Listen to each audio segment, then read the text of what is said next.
ಇದೊಂದು ವಿಶೇಷವಾಗಿರ್ತಕ್ಕಂಥ ಪ್ರಶ್ನೆ. ಇಲ್ಲಿ ನಾವು ಬಾರ್ ಗ್ರಾಫ್ ನ ಹೇಗ್ ಬಿಡಿಸೋದು ಮತ್ತು ಅದಕ್ಕೆ ಪ್ರಾಮಾಣುಪಾತಗಳನ್ನ ಹೇಗ್ ತಗೊಳೋದು ಅನ್ನೋದು ಕಲಿತಾ ಹೋಗ್ತೀವಿ. ಇಲ್ಲಿ ಒಟ್ಟು ವಿದ್ಯಾರ್ಥಿಗಳೇನಿದಾರೋ ಅವರು ತಮ್ಮ ನೆಚ್ಚಿನ ಶೇಕ್ ಅಥವಾ ಜ್ಯೂಸ್ ನ ತಗೊಂಡಿದ್ದಾರೆ. ಅದ್ರಲ್ಲಿ 23 ಜನ ನಿಂಬೆ ಹಣ್ಣಿನ ಜ್ಯೂಸ್ ಅಥವಾ ಶೇಕ್ ತಗೊಂಡಿದ್ದಾರೆ. 35 ಜನ ಕಲ್ಲಂಗಡಿ ಹಣ್ಣಿಂದು, 12 ಜನ ಮಾವಿನ ಹಣ್ಣಿಂದು ಹಾಗೂ 8 ಜನ ದ್ರಾಕ್ಷಿದು. ನಾವ್ ಇದನ್ ಗ್ರಾಫ್ ಒಳಗ್ ಬಿಡಿಸ್ಬೇಕು ಅಂತ ಹೇಳಿದ್ರೆ ಮೊದ್ಲಿಗೆ ನಾವು ಎಕ್ಸ್ ಅಕ್ಷನ್ ತಗೊಳ್ಳೋಣ. ಎಕ್ಸ್ ಅಕ್ಷದಲ್ಲಿ ನಾವು ನೆಚ್ಚಿನ ಶೇಕ್ ಅಥವಾ ಜ್ಯೂಸ್ ನ ತಗೊಳ್ಳೋಣ.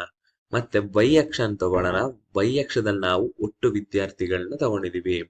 ಈಗ ನಾವು ಪ್ರಾಮಾಣುಪಾತನ ಬರಿಬೇಕಂದ್ರೆ ನಾನು ಹೇಗ್ ಬರಿತೀನಿ? ಈಗ 1, 2,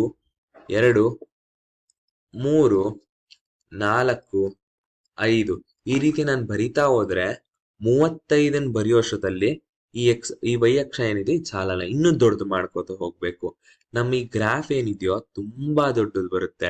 ಹಾಗಾಗಿ ನಾನು ಬೇರೆ ರೀತಿ ಏನ್ ಯೋಚನೆ ಮಾಡ್ತೀನಿ, ಈಗ ನಾನು 10, 20, 30, 40, 50 ಈ ರೀತಿ ಬರ್ದಾವ ನಮಗ್ 35 ಮತ್ತೆ 23 ಏನಿದೆ ತುಂಬಾ ಅಂದ್ರೆ ತುಂಬಾ ಚೆನ್ನಾಗಿ ಬರುತ್ತೆ.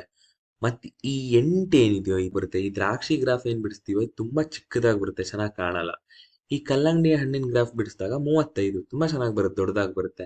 ಆದ್ರಿಂದ ನಾವು ಎರಡಕ್ಕೂ ಬ್ಯಾಲೆನ್ಸ್ ಆಗೋ ತರ ತಗೊಳ್ಳೋಣ. ಯಾವ ರೀತಿ ತಗೊಳ್ಳೋಣ ಅಂತ ಹೇಳಿದ್ರೆ, ಈಗ ನಾವಿಲ್ಲಿ ಗಮನಿಸಿದಾಗ 35 ಅನ್ನೋದು 5 ಮಗ್ಗಿನಲ್ಲಿ ಬರುತ್ತೆ, 8 ಅನ್ನೋದು 5ಕ್ಕೆ ಹತ್ತಾ ಇರುತ್ತೆ. ನಾವೇಗ್ ತಗೋಬಹುದು ಪ್ರಾಮಾಣುಪಾತನ? 0, 5, 10, 15, 20, 25, 30, 35, 40 ಈ ರೀತಿ ತಗೊಂಡಾಗ ನಮಗೆ ಬ್ಯಾಲೆನ್ಸ್ ಆಗ್ಬಿಡುತ್ತೆ.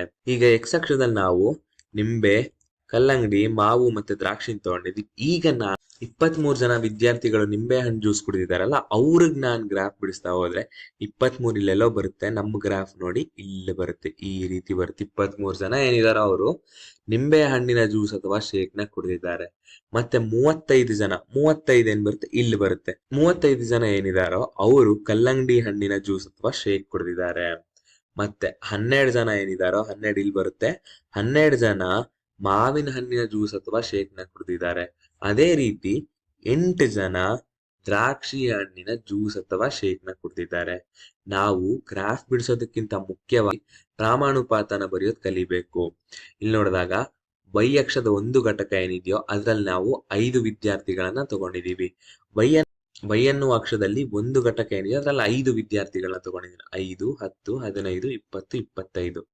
ನಾವು ಈ ಪ್ರಶ್ನೆಗೆ ಮಾತ್ರ ಅಲ್ಲ, ಬೇರೆ ಬೇರೆ ಪ್ರಶ್ನೆಗಳು ಕೊಟ್ಟಾಗ ಇಲ್ಲಿ 100, 200, 300, 400 ಈ ರೀತಿ 1000 ತನಕ ಕೊಟ್ಟಾಗ್ಲೂ ನಮ್ಗೆ ಮುಖ್ಯವಾಗೋದು ಈ ಪ್ರಾಮಾಣುಪಾತನ ಬರೆಯೋದು. ವೈ ಅಕ್ಷದ ಒಂದು ಘಟಕ ಏನಿದೆಯೋ ಇಲ್ಲಿ 100, 200, 300 ಆ ರೀತಿ ನಾವಿಲ್ಲಿ ಬದಲಾಯಿಸ್ತಾ ಹೋದಾಗ ನಮ್ಮ ಗ್ರಾಫು ವಿವಿಧ ರೀತಿಯಲ್ಲಿ ಬರುತ್ತೆ. ಅದು ಇನ್ನೂ ತುಂಬಾ ಚೆನ್ನಾಗಿ ಬರುತ್ತೆ. ಈ ರೀತಿ ನಾವು ಬಾರ್ ಗ್ರಾಫ್ ನ ಬಿಡಿಸೋದ್ ಕಲಿತೀವಿ.